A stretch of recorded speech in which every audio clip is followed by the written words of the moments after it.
Ito po ang aming 2-feet sublim machine na nagamit ng 5 araw na may total of 15 meters. Ito naman ang printer head.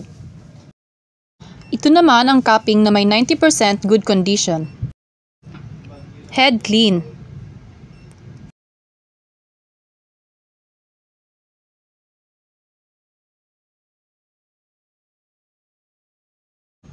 Nozzle test.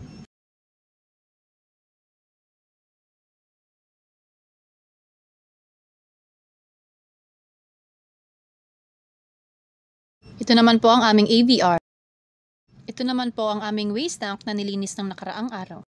At ito naman po ang ground wire. Ang ink system level namin ay tama lang.